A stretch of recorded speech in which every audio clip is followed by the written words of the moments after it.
আমাদের পথ দেখায় দিবে যে এই পথ ধরে তুমি যাও, তাহলে তুমি গোবিন্দ লাভ করবে। আর যদি আমার পথে চিনা না থাকে, পথে জানা না থাকে, আমি আল্লাহকে ভজন করলে কি আর ভগবানকে পাবো না? আল্লাহকে কোনোদিন ভজন হয় না, কারো সুন্নাত হবে না।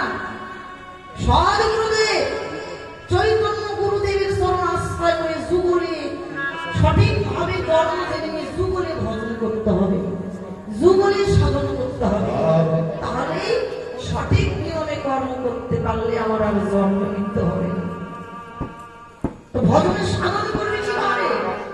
বললেন ভজন সাধন বস্তুটা কি? কথাই বলি সাধন করো, কথাই বলি ধর্ম করো। আরে বাবা, ধর্ম কি জিনিসটা তো জানতে হবে, সাধন কি জিনিসটা তো জানতে হবে। না জানলে করবো কি করে? বললে সাধন করো। তোমার দেহের মধ্যে 6টি রিপু আছে, 10টি ইন্দ্রিয় আছে, এগুলো তোমার শত্রু।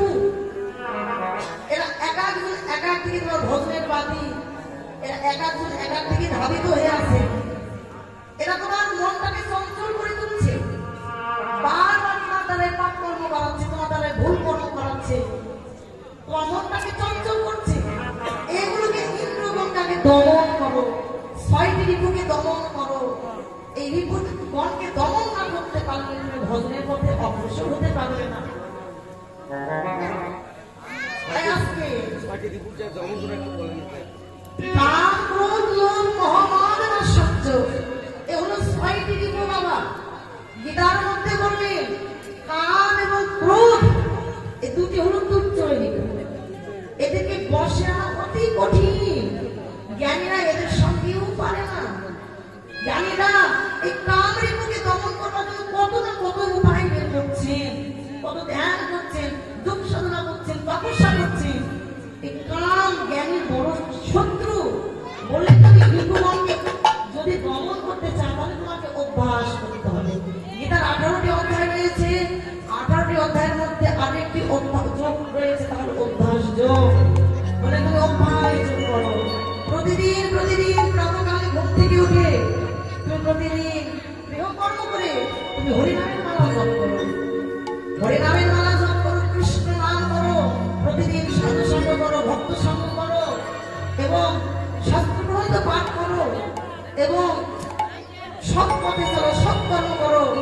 এইভাবে তুমি কর্ম করতে করতে তোমার অভ্যাসের দ্বারাই তোমার এই চঞ্চল রিপুগণ, চঞ্চল মন তোমার বশীভূত হবে, চঞ্চল মন তোমার দমন হবে, ইন্দ্রগণ তোমার দমন হবে। আর তখনই তুমি ভজন রাজ্যে প্রবেশ করতে পারবে। ধর্মটা অতি কঠিন, আমার অতি সহজ। যারা করতে পারে তাদের কাছে সহজ বাবা, আর যারা করতে পারে না তাদের কাছে বড় কঠিন। এটা হচ্ছে মনের ব্যাপার, মনের ব্যাপার, আর কিছু না। মনটাকে ঠিক রাখলে সব ঠিক। একটা ধর্ম করো সব ঠিক। শাস্ত্রে বললেন, চৈতন্য ভাগবতে বললেন ধর্ম কাকে বলে গো? বললেন মন। ধর্ম ধরে রাখার নামই হলো ধর্ম, ধারণ করার নামই হলো ধর্ম, ত্যাগ অর্থই হলো ধর্ম। যা ধরে রাখলে তুমি তোমাকেই ধরে রাখতে পারবে, যা ধারণ করে তুমি তোমার ভগবানকে ধারণ করতে পারবে, যা ধরে রাখলে তুমি তোমার রূপ শক্তিকে ধরে রাখতে পারবে। বৃদ্ধ হবে, তোমার এই দন্ত পড়বে না, মাথার কেষ্ট পাকবে না, যদি সঠিকভাবে তুমি কর্ম করতে পারো। তাই আজকে ভক্তমন্ডলী ও ভক্তিমতী মা ভক্তিগণ, আপনারা এদিক ওদিক ঘোরাফেরা না করে মন্দিরের মঞ্চে এসে বসুন। আমাদের কীর্তন করা চলছে শ্রীমতী সীতারানী দাসী লক্ষ্মী বন্ধুরা তাই আজকে গৌরাঙ্গ মহাপ্রভু এই জগৎকে শিক্ষা দেওয়ার জন্য কি করলেন?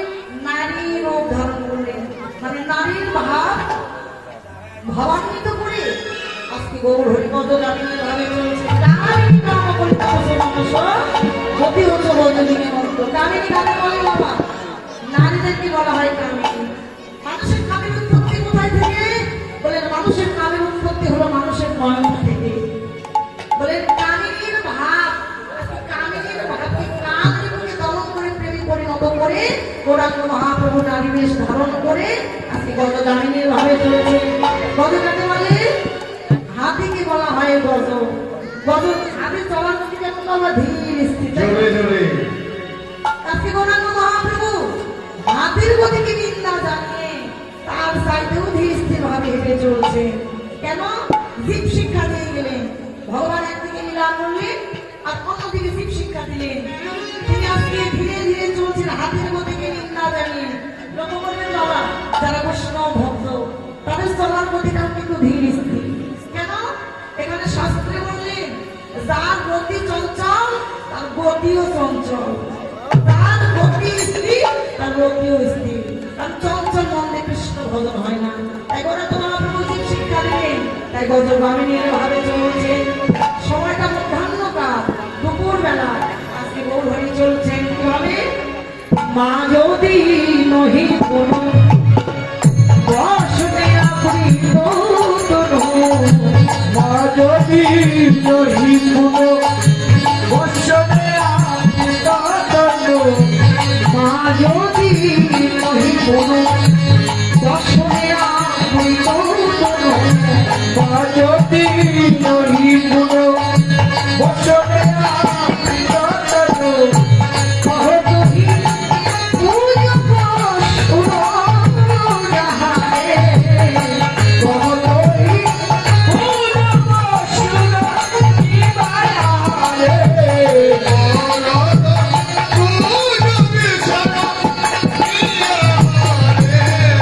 আয় আয় তোরা দেখি যাবি, আয় তোরা কে যাবি, আয় আয় তোরা দেখি যাবি, আয় তোরা কে যাবি, এই যে সত্যগুলা সবাই বলিয়া, আয় আয় তোরা দেখি যাবি,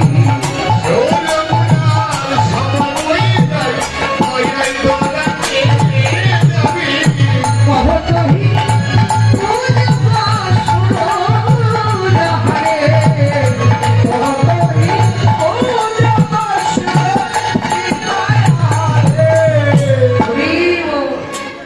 মা যদি নহি কোনো বসনে আপনি তো কোনো কহতহি পুজো শুনো সূরজ সূর্য পূজা। ও মা, সূরজ যেটা রে এগুলো ভজনে অনেক পদ পদাবলী হলো ভজন করা, সব আধ্যাত্মিক, সব আত্মতত্ত্ব। পদ পদাবলীটাই আত্মতত্ত্ব। যেদিকে যাবেন, যে দিক দিয়ে যাবেন আপনাকে ওখানে আসতে হবে। সূর্য পূজা, সুরজ রজ, এই যে রজ, প্রত্যেকটি মায়ের রজস্বলা হয়। এই রজস্বলাকে যারা সন্ধান জানে ওগুলো আশ্রয় করে এই কর্মগুলো অনেক আছে।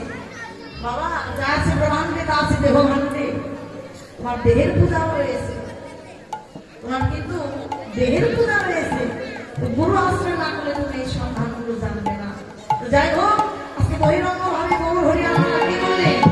সূর্য পূজা করবে বলে আজকে রাধারানী ব্রজলীলায় দাপর যুগে যেমন করে সূর্য পূজা করেছিলেন, আজকে রাধারানীর ভাবে বিভোর হয়ে গৌর হরি বসন্তরা নিজের দেহটাকে আবৃত করে ঢেকে রেখেছেন।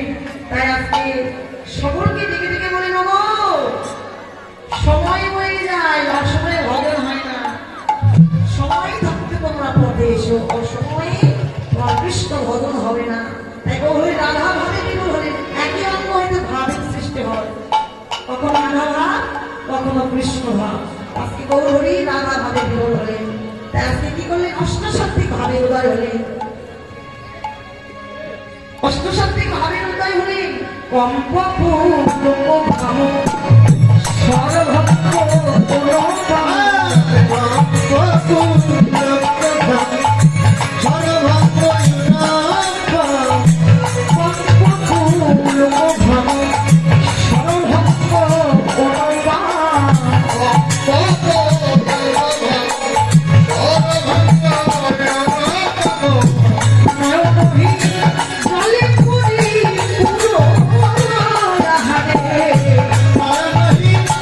Bye.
বলি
এতক্ষণ ছিলাম আমরা নবদ্বীপে,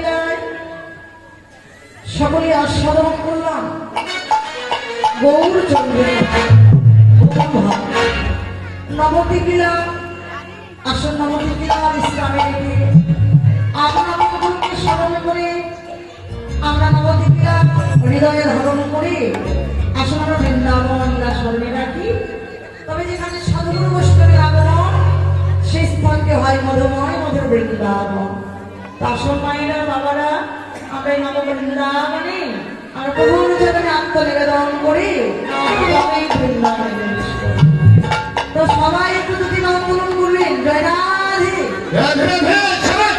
হরি বল। ও মায়েরা এমন বললে হবে না মা, এমন বলে কি হয় জানি ভগবানকে পরিপূর্ণ দান করা হয় না, বাকি করে যায়, অর্ধেক দেওয়া হয়। হরি বল।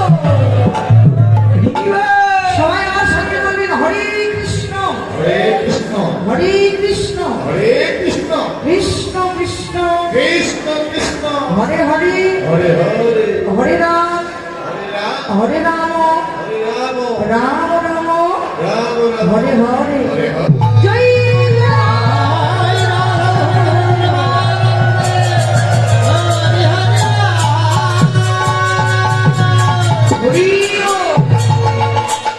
বৃন্দাবনের ডাক্তারি হলেন শ্রীমতী রাধারানী।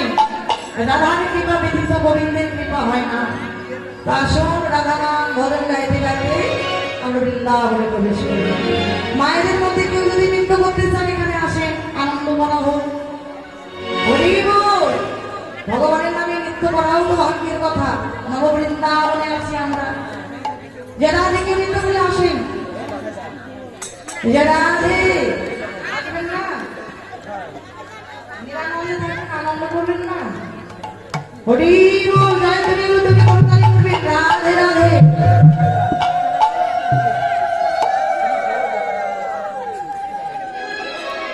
ও মায়েরা আমার কথা বুঝতে পারলেন? কি বলবো বলেন তো? এটা হলো নববৃন্দাবন, নতুন বৃন্দাবন। আর আজকে বৃন্দাবনে আমরা সবাই আছি। তো বৃন্দাবনে একটু আনন্দ করবেন না? তো আসুন একজন মায়েরা আসুন এখানে একটু নৃত্য করে আসেন। হরি